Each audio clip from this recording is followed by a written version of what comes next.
How much longer will the post office victims wait? The government scramble to get justice. The year started with scandal. ITV's Mr Bates versus the Post Office, forcing the mistreatment of hundreds of innocent sub-postmasters and mistresses into the spotlight and leading to changes in the law.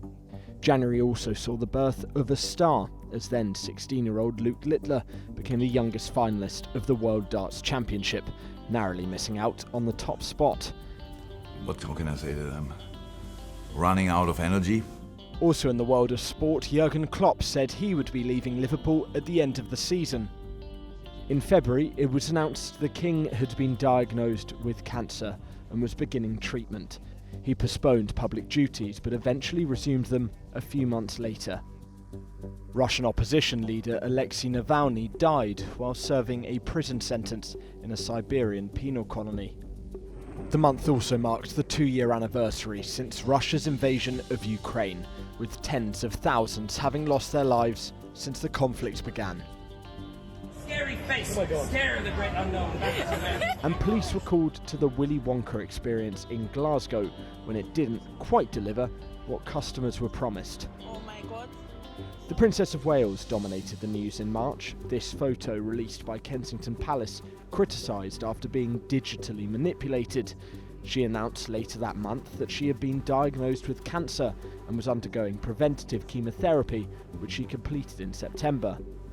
In the United States, Donald Trump won enough delegates to be the presidential nominee for the Republican Party for a third time. A sight never seen before. In April, in the Middle East, as the conflict continued in Gaza, Iran attacked Israel with drones and missiles, causing fears of an escalation. Meanwhile, household cavalry horses escaped and ran through central London. It's been a bruising few days for the Conservative Party. May kicked off with politics, and it was the theme throughout. Local elections saw the Conservatives losing over 500 seats and coming third overall, while Labour and the Lib Dems both made gains. And then, well, it's happening. Rishi Sunak finally called the election for July 4th. Not the ideal start for the PM, speaking in torrential rain and being drowned out by protest music. In June, rugby player Rob Burrow died aged 41 from motor neurone disease. He brought the illness to national attention and helped raise millions for those living with it. Elsewhere, the general election campaign was in full swing. Nigel Farage announced he would in fact stand as an MP in Clacton, and when launching his campaign there, had a milkshake thrown at him. But the political moment of the month was the anniversary of D-Day. Prime Minister Rishi Sunak was widely criticised for leaving the events early. But hang on, that's not the British Prime Minister, or at least not the current one. He eventually apologised. Elsewhere, British teenager Jay Slater went missing in Tenerife, sparking a manhunt.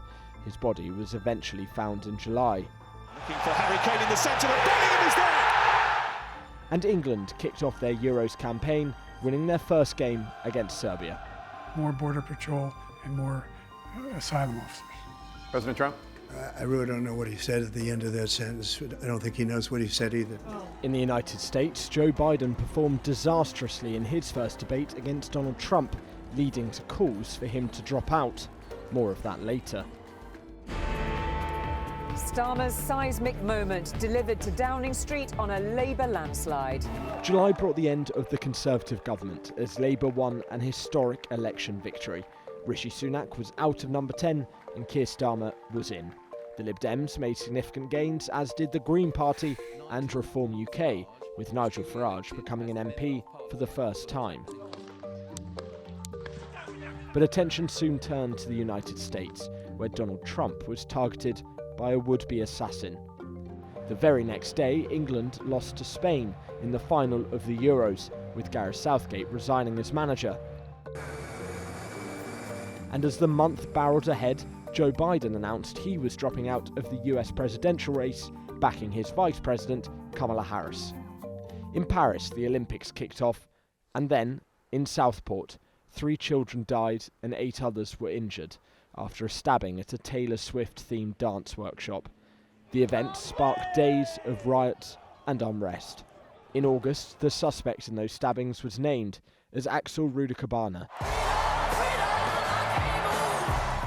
Kamala Harris became the Democratic presidential nominee at the convention in Chicago. 7 people lost their lives, including British tech tycoon Mike Lynch, when the Bayesian yacht sank off the coast of Sicily. Taylor Swift broke records, ending the European part of her Eras tour at Wembley. And the Paralympics began in Paris. In September, television presenter Hugh Edwards was handed a suspended prison sentence after he admitted making indecent images of children. In France, the trial started of dozens of men accused of raping Gisèle Pellicot while she was drugged and rendered unconscious by her husband. The case has become symbolic of the fight against sexual violence in the country.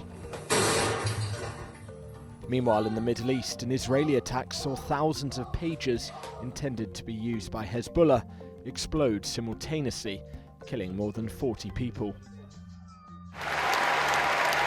And Labour held its conference in Liverpool as questions about politicians accepting gifts plagued the party.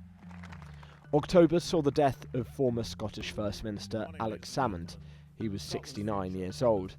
And then just a few days later, of One Direction singer Liam Payne, who had fallen from a hotel balcony in Buenos Aires, Argentina. The King, meanwhile, was on a tour of Australia. Our bones, our skulls, our babies, our people, you destroyed our land! Where he was heckled while making a speech to Parliament. November was another month dominated by politics. Kemi Badenoch won the Conservative Party leadership election, and then, across the pond... There is just no modern parallel, nothing that comes even close. Donald Trump won the US presidential election, becoming the president-elect for a second time as he claimed victory over Kamala Harris. The ayes to the right, 330. The noes to the left, 275. At the end of the month, MPs in Parliament took the significant step of backing an assisted dying bill for the first time. In December, as the year neared its end, Syrian President Bashar al-Assad was ousted after a shock offensive by Syrian rebels saw them take control of much of the country. And in the UK, the stepmother and father of 10-year-old Sarah Sharif were found guilty of her murder. After a year of turmoil for the royal family, Kate Middleton hosted her annual Christmas carol service in Westminster Abbey, and at a ceremony marking the reopening of Notre Dame in Paris, Prince William met with Donald Trump. And elsewhere in France, the conclusion of the Gisèle Pellicot mass rape trial. All 51 men, including her husband Dominique, were found guilty and sentenced. Afterwards, news channels around the world crossed over to hear her speak publicly for the first time.